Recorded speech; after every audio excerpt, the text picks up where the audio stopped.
Okay, welcome back, everyone. I hope you had enough time to take a break. I know, a lot of folks who are catching up with old friends and new ones, and the chatter and the hallway conversation is some of the best part of these summits. With that, though, I would like to continue with our discussions today, continuing our talks about our discussion about the underserved. And I'd like to introduce Dr. Ivor Braden Horn. Dr. Horn is a board-certified pediatrician and leading thinker on how social media and mobile health technology can be used to improve health outcomes in underserved populations. As an associate professor of pediatrics at Children's National Medical Center and George Washington University School of Medicine in Washington, D.C., Dr. Horn is an NIH-funded investigator whose research interests focus on healthcare communications and child health disparities. She will be introducing our panel for the next 45 minutes or so. With that, I'd like to introduce Dr. Ivor Horn.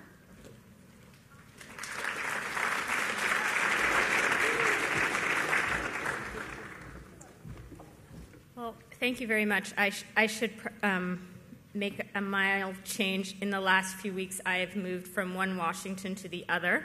And now I am at Seattle Children's Hospital serving as the director for their Center for Diversity and Health Equity in Seattle, Washington. I would like to introduce the esteemed panel that I am very fortunate to moderate and ask the panelists to come up. Roderick Manifold is the executive director of Central Virginia Health Services and the Association of Clinicians for the Underserved.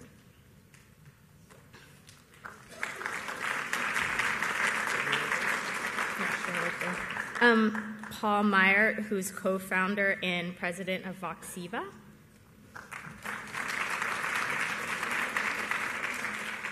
And Vanessa Mason, who's senior manager of eHealth at Zero Divide. I'm going to have my panelists take the opportunity to give you a little 2-minute introduction of who they are, and then we're going to hop right into the questions and discussion. All right. I'm Rod Manifold, and I'm Executive Director of Central Virginia Health Services, which is a 15-site community health center in, widely speaking, Central Virginia. And we have about 350 employees, 55 providers of medicine, medical care, and 11 dentists and half a dozen behavioral health folks. And we serve about... last year, because of the struggle with electronic health records and the productivity issues, we served about 43,000 people last year. Paul? Hi, good morning. I'm Paul Meyer. I'm the founder and president of Voxiva. It's a company I started almost 14 years ago. It's funny, I bumped into an old colleague, Sean Acost, who reminded me, was like, wow, you're still at it. 14 years ago, we sort of had the idea that healthcare and phones could go together. And for the first 7 or 8 years, we were the sort of crazy people in the wilderness talking about, I think, what became mobile health. But what we do is we have a whole series of programs. People might have heard of Text for Baby and the program Text for Health, smoking cessation, diabetes programs, a whole range of interactive digital health programs that we use to support over 1.5 million people now in our various programs, and work with a lot of states, pretty much all the big health plans, and to come up with creative business models to make these programs available and really help show that digital health programs are actually real clinical interventions to deliver outcome. We publish research and results to really help try to move forward this notion that digital health actually is a clinical intervention, delivers health outcomes, and ought to be taken seriously, as seriously as other kinds of interventions. Anyway, that's what we do. Hi, I'm Vanessa Mason. I'm at an organization called Zero Divide. We're based in San Francisco, California. We are a mission-driven consulting organization that leverages technology to transform underserved communities. And our e-health work really focuses on the design, development, and adoption of e-health or digital health, depending on who you're talking to, for those very same underserved communities. So happy to be here. Thank you. I think I want to preface this in one of the goals of this summit is really celebrating the expansion of patient access to and the use of health data to catalyze the industry and really support efforts for all Americans to benefit from the digitization of healthcare. And when we came together to discuss what we would talk about in this panel, we really wanted to emphasize, I think, what the previous fireside chat brought out is this myth that traditionally marginalized and underserved populations don't have access to technology to be able to have access to their data.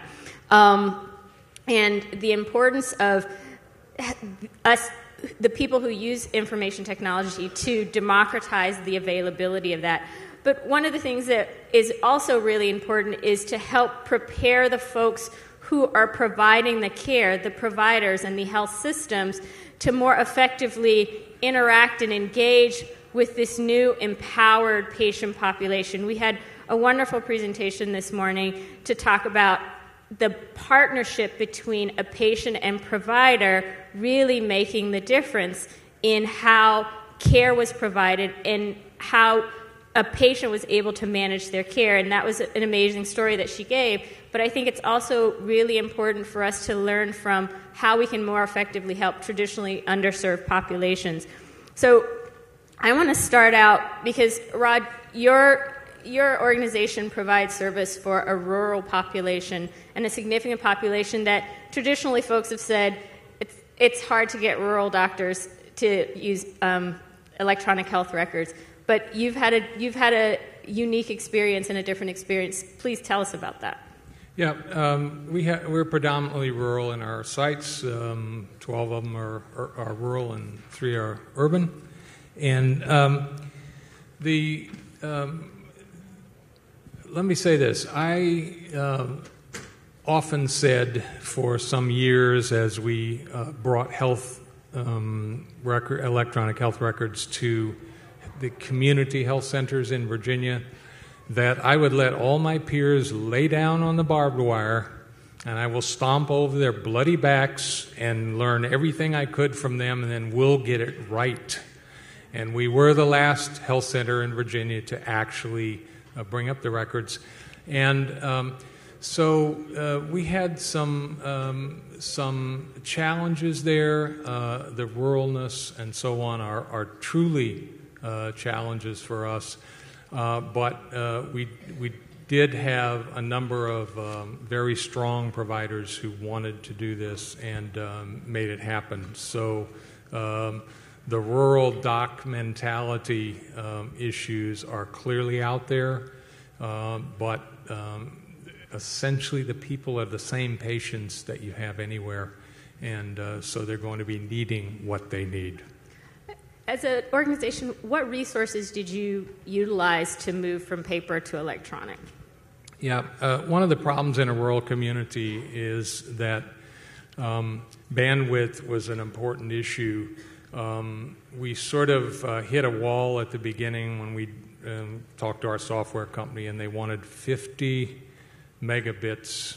I hope I'm saying that right. 50 megabits at our main site and 10 at all of our other sites.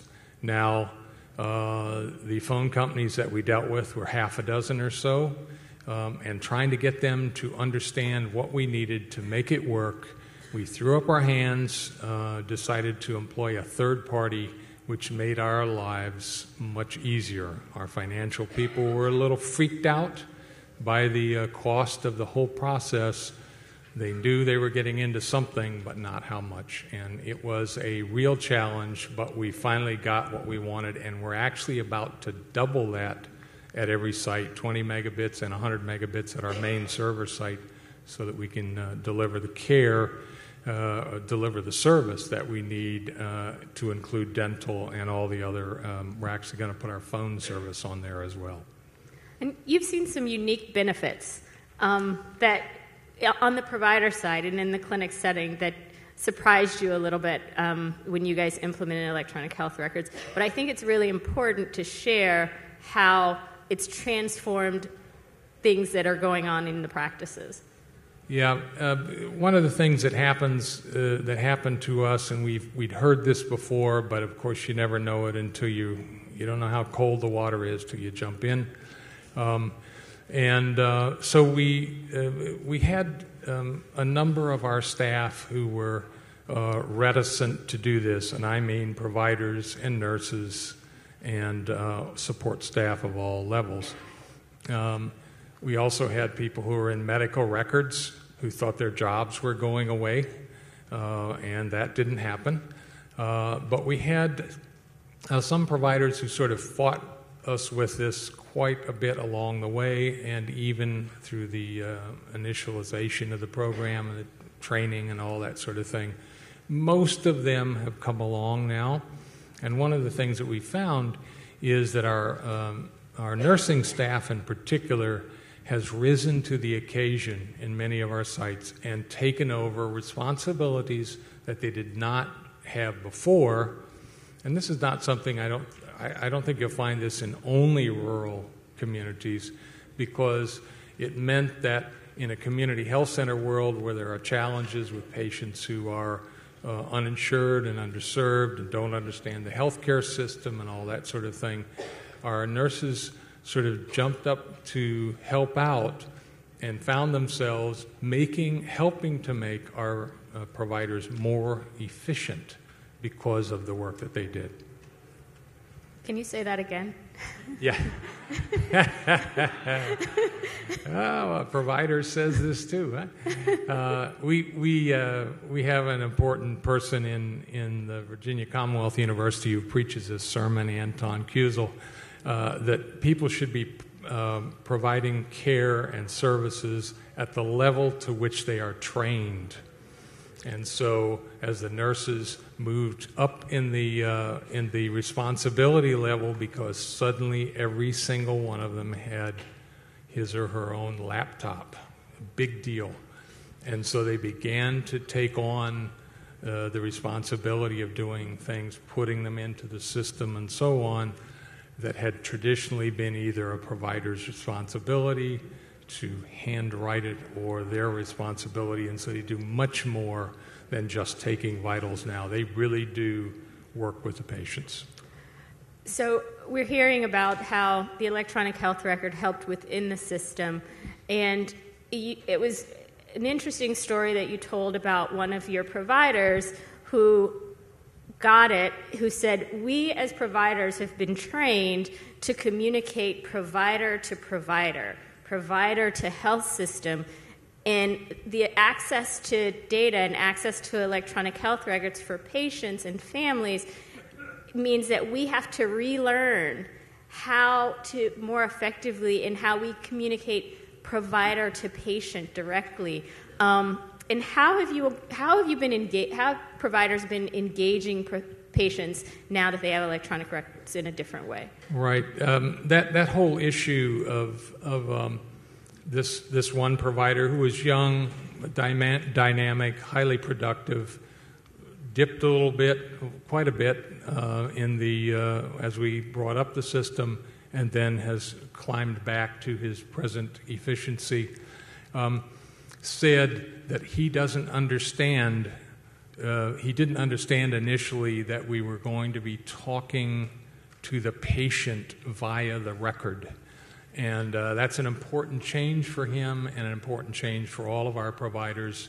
And of course, it also calls on people who are supporters, patient educators, nurses, case managers, and so on, to help the patient understand that that's the way the system works, that the provider is now creating a record that allows you to actually communicate with your provider. And so those providers who sort of flipped the screen around and showed them after a few months their hemoglobin A1Cs and so on a graph had more impact with the patients than we have ever seen. And that was a critical change for many of our providers to see.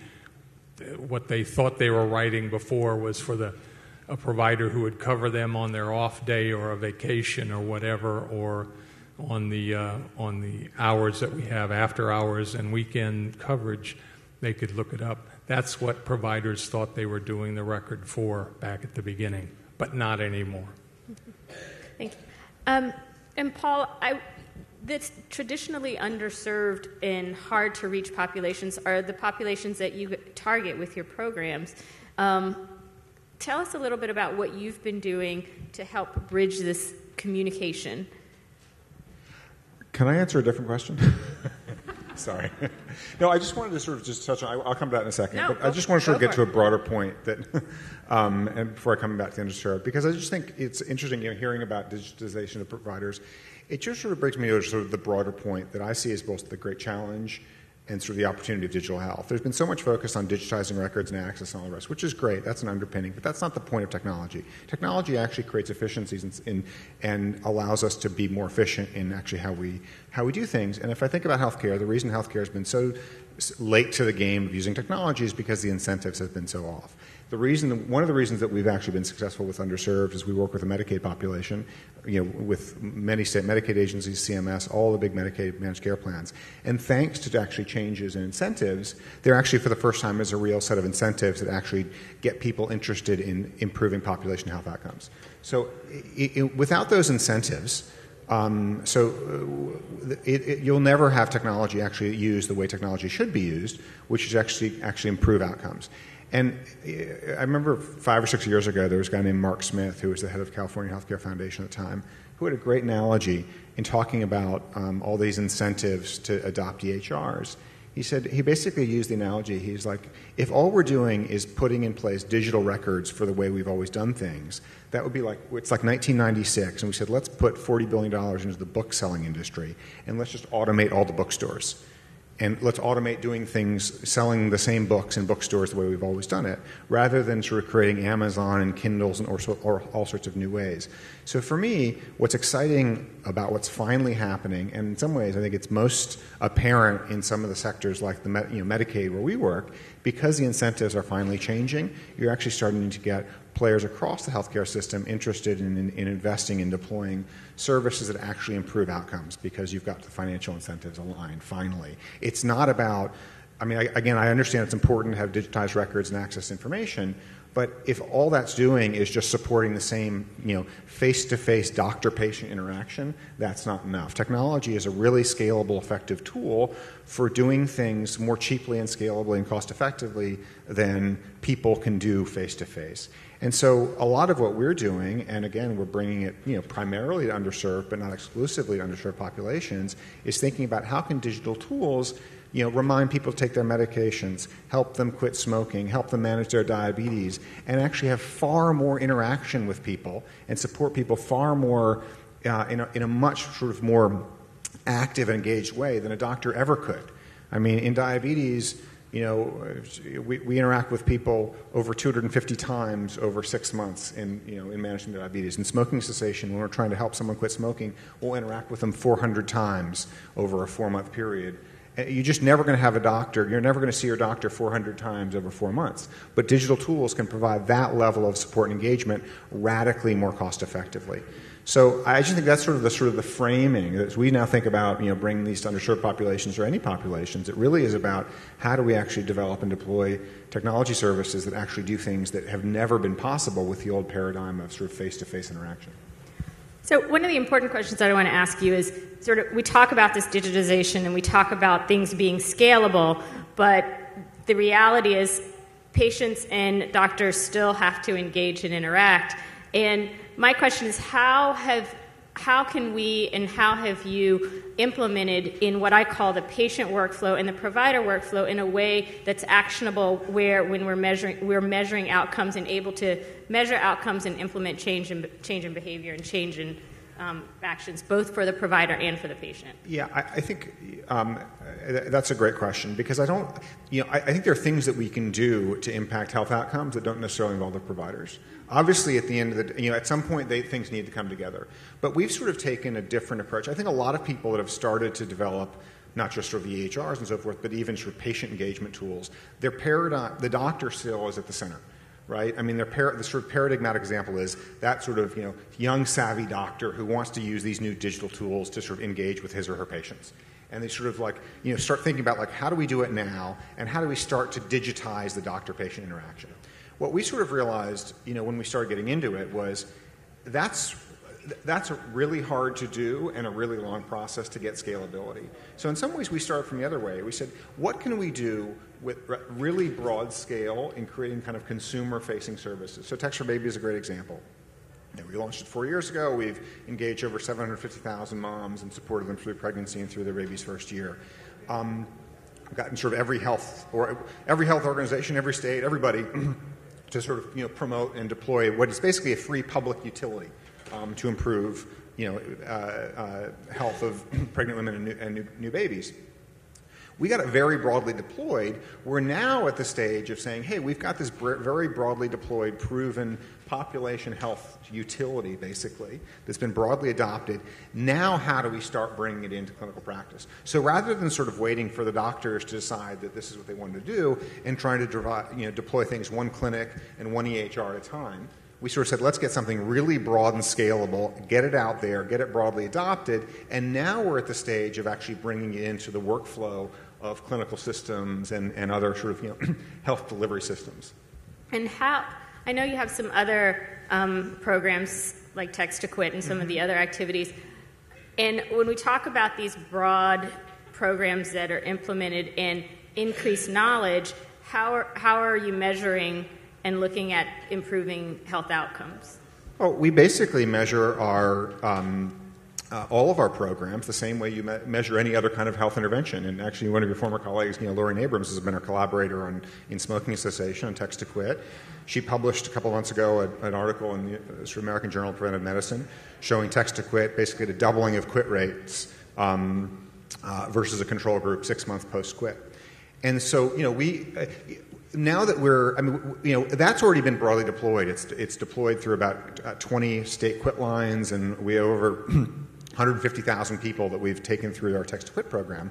But now that we're really working with payers and health systems to try to incorporate it into their workflow, we sort of approach it the way you approach, trying to convince the health system to adopt any other sort of intervention. We believe these are kind of proven clinical interventions. And so we sort of say, look, here's a randomized control study demonstrating this outcome, this level outcome. We actually then, I've got a slide. We weren't supposed to use PowerPoint slides, so I don't have it, here. But basically, it says, all right, let's look at this, and let's look at the things that people pay for delivering, smoking cessation outcomes. There are nicotine replacement therapy. There are, drugs like Chantix, telephone-based counseling, and then Text to Quit. Let's actually look at the published outcomes for each of those interventions. But now let's look at the cost per intervention. And so, of course, obviously, the outcomes actually, the outcomes of Text to Quit are not very different than, telephone-based counseling or even some of the medications. But then when you look at the cost differential, the cost per outcome is radically cheaper. And so that really now is sort of how we kind of take these sort of interventions and really try to, argue that it's time for the health system and providers and payers to really pay for them the way they do every other kind of intervention, because it's a very high return on investment way of achieving the outcomes that, thankfully, folks are starting to really care about because of these new incentives around population health. I think what's important to point out is you have two different programs, one that's coming from one end and one that's coming from the other end, but both are very important to do and very, very important to reach within the system to help providers and help healthcare systems in their traditional model and where they are, while also working with consumers to engage consumers in the process. I agree totally, and I think that for me that's sort of the Holy Grail, right? And also the greatest business opportunity. I think, people is actually bringing those two together, is bringing these broad, there's so many great, broadly kind of available, although not necessarily very broadly adopted, but sort of consumer digital tools. And actually, combining the scale and reach of sort of consumer digital with integrating it with the back end mechanics of how the health system currently works. And I don't think providers and sort of EHR vendors aren't thinking about broad consumer plays, and I don't think a lot of the broad consumer plays really understand either the complexity or certainly figuring out the business models involved with getting kind of integrated into kind of healthcare delivery. So bringing those two worlds together, I agree totally, is like the Holy Grail. But I think what's also important is something that Rob and I think his group has learned about being able to track population health with their electronic health records and some of the data that you've been able to gather that wasn't quite expected but useful. Yeah, and let me just step aside. We hate to keep questioning your question. Let me just step aside on one thing. The rural communities in Virginia, I found myself at a couple of different boards of supervisors meeting in counties fighting for, towers to be put down in our communities because this kind of texting thing, although it's fairly low volume, if you don't have a tower down the road, if you don't have connection, you can't get it. And a lot of people have no more home phones wired into their house, and so they're using that cell phone, except gobs and gobs of our patients don't have cell phone coverage. And so I would be out there saying, please, I don't care what company it is, I don't care which one of these two jokers you pick, just have them put up a tower somewhere, at least near our health center, so we can use it from our own health center in Buckingham County. That was a real challenge. All right, you want me to answer that other question? Well, one of the things that we found when we first we gave the visit summary to patients who didn't really know what they were getting, and let me tell you, for a guy who's in his 60s, it was a little hard to read. It's pretty darn tiny print, and it's 2 pages worth of stuff, and it's got gobs and gobs of stuff on there that I don't need, and I don't need to see, but maybe our patients do, but they need to be able to read it. So we had to deal with it. A lot of them were ending up in chairs in the lobby while they were waiting to have their pharmacy filled. A lot of them were ending in the trash can. A lot of them brought them up to the window thinking this was their prescription or this was, the paper that they needed to use to pay on the way out.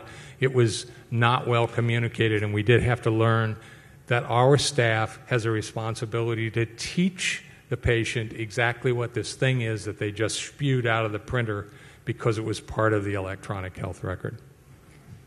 And so to that extent, at Zero Divide, a number of the projects that we've been doing have been addressing some of the issues that you two have brought up, like this linkage to social services and other needs that patients have. We're talking about underserved communities that are typically low income, have multiple chronic conditions, with kids that are living in unsafe neighborhoods, with, it's sort of the compounding of a number of social problems. And so we at Zero Divide really try to look at the entire ecosystem that underserved communities are living in, and how can you intervene in different ways that can actually support the overall improvement of health in those communities. So we do have a number of programs which we're currently working on, 2 of which, Text for Wellness and Mobilize for Fitness, which are supported by the Aetna Foundation, which are actually text messaging interventions, but they're being implemented within faith-based communities. So really taking this idea of like health happens where we all live, work, and play and pray, basically, and looking at, within these faith-based communities, specifically AME churches, that there are already figures there, these health ministers that are oftentimes either medical professionals that are already attending the church or people who are especially interested in health and are invested in the health of their congregations, and being there to act as the mediators for this program. So the text messaging program is providing information and linkage to resources, and the health ministers are there to also supplement those programmatic messages with ones personalized to the congregation. So encouraging them to go to fitness classes, encouraging them to go on trips to the farmers markets, or go on walks if they can do group walks inside of the park.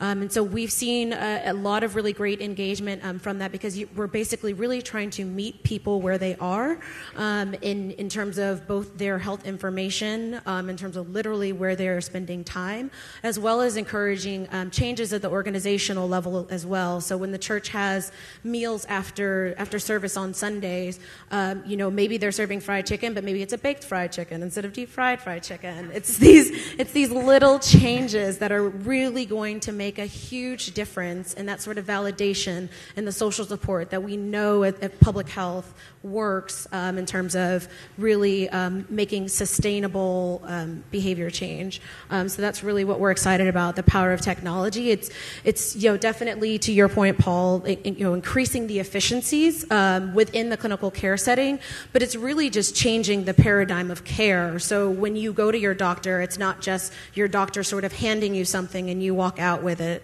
It's also that you as a patient feel equipped to ask questions when you're at your doctor. You as a patient feel equipped to make decisions in your life that are actually going to be good for you in the long term, and that also still fit within, the needs and the wants that you have in your life. Like maybe you do want to cook healthier, but if you're working a 12-hour shift, what's the likelihood you're going to come home and cook? So maybe it's talking about meal preparation opportunities that you can do in the free time that you do have so that you make better decisions. So really we need to start thinking about technology. Where can it sort of fit into people's lives in the least disruptive way possible? And how can we really be working with patients to really understand how their lives work, what challenges they face, and how technology can really fix those problems that they see they have rather than fix the problems we think they have? I think that's really important. You brought up the statement where people live, learn, work, play, and pray. And that's an advocacy role that would make a difference in those cell towers, because someone needs to come to the council meeting beyond just the clinic staff to say that there need to be cell towers. And when we want to use technology has to be used within a system of a patient and a family's workflow and a community's workflow. And I think there's a lot to learn about basic advocacy, on-the-ground, grassroots advocacy, and the incorporation of technology. Churches have learned how to use technology to communicate to their congregation, and there are other resources in other industries where healthcare can learn how to engage patients and families to provide better care and partner better in care. I'm going to take the last few minutes to ask people what's the next step for each one of you? And I'm going to start with you, Vanessa, and the work that you guys are doing. Because there's some other things that you guys are doing, too, that you might want to share. Sure. There's a few things that we're doing. We are actually starting to work more with clinics and on the sort of the data side of things. So when we talk about data, in sort of larger population health management, what does that mean? What can we do at that level that actually has implications for the patient and kind of understanding data and really making it actionable? We have another project that just wrapped up its first year in working with the libraries called Health Happens in Libraries, and had two huge partners with that, the Institute of Museum and Library Sciences, which is actually an agency in the federal government, and then OCLC, which functions as a membership organization for librarians across the world. And so basically that collaboration was to increase the capacity of public librarians to support ACA enrollment.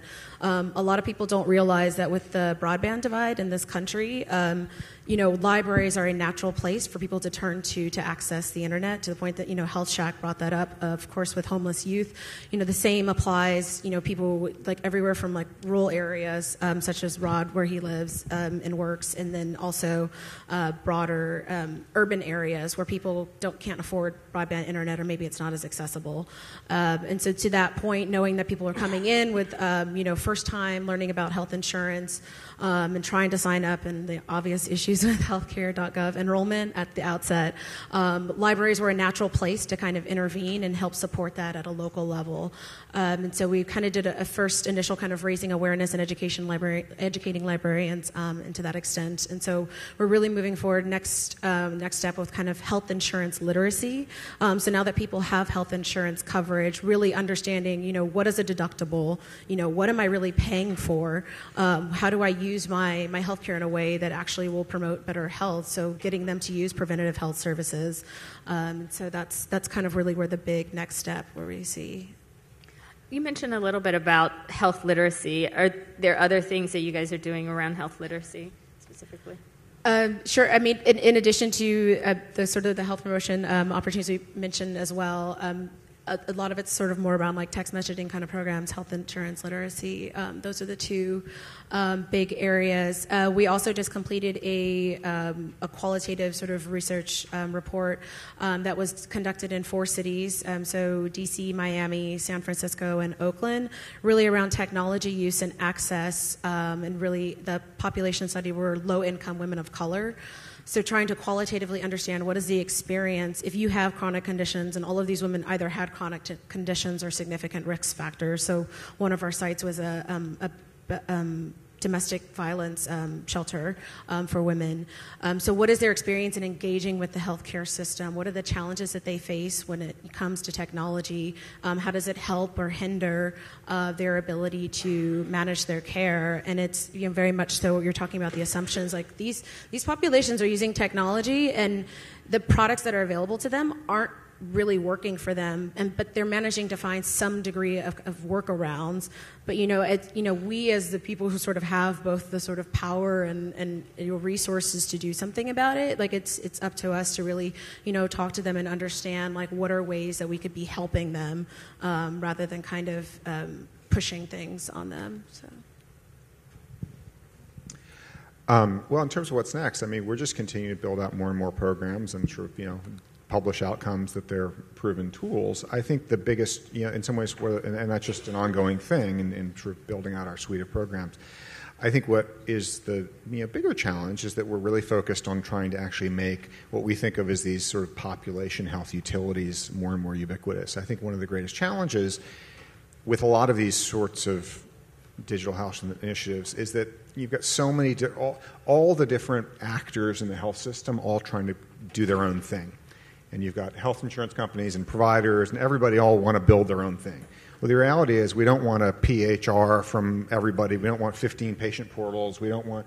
And so I think one of the great challenges of digital health that we continue to really push on is how do we actually create these things that really are shared utilities, that aren't something that only you have because you're an Aetna member or because you're a Kaiser patient or whatever, but there are services that help you and your family be healthy on an ongoing basis. So I think, in some ways, I think there are 2 things that we really continue to sort of to work on. One is figuring out what are the business models to actually be able to sustain and scale what are basically shared services. I mean, I think, again, Texture Baby is the great example of something that is a really broad, I think probably, again, I'm of course biased, but I think probably the most broadly deployed and adopted and implemented digital health program in the country. Over several thousand organizations that are kind of promoting it as a tool for pregnant women and new moms. But what does it take to actually sustain that? And we've ended up having to pull together a range of different business models, from getting sponsorship from Johnson & Johnson to getting contracts from state health departments to make local versions of it available, to partnerships with cell phone companies to create cross subsidies, to getting paid by Medicaid health programs, so forth. So coming up with these multiple business models to actually sustain what is what is a free public utility. And then the second challenge, again, is actually now that we've got the clinical evidence, convincing the provider community to actually make these things a part of the standard of care. So we're working with the American Academy of Pediatrics, with ACOG and others to really try to get every pregnant woman enrolled, every new baby enrolled, because we really do think, as these are now proven, and because the business model is free programs, they ought to be available to everybody. And so really the next big challenge is working with providers and really in the health system to try to turn these programs into things that are just a part of the standard of care.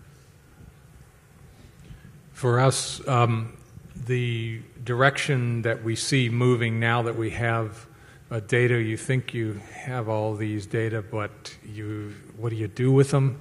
And part of it is that directly getting it focused on individual patients and their needs. Part of our ability now that we didn't have before is to be able to focus on the individual patients with individual health problems that need case management or care coordination or follow-up or just plain getting them in for their next visit. And we used to know that from a piece of paper, a file, when we pulled it off the shelf.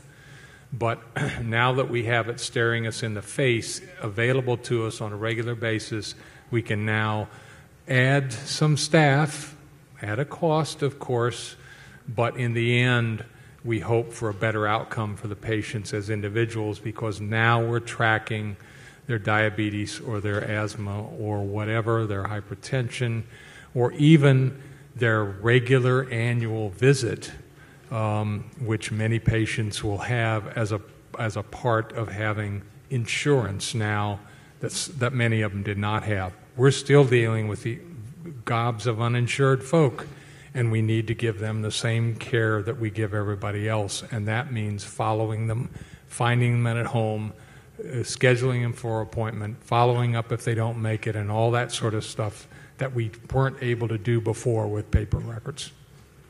Thank you.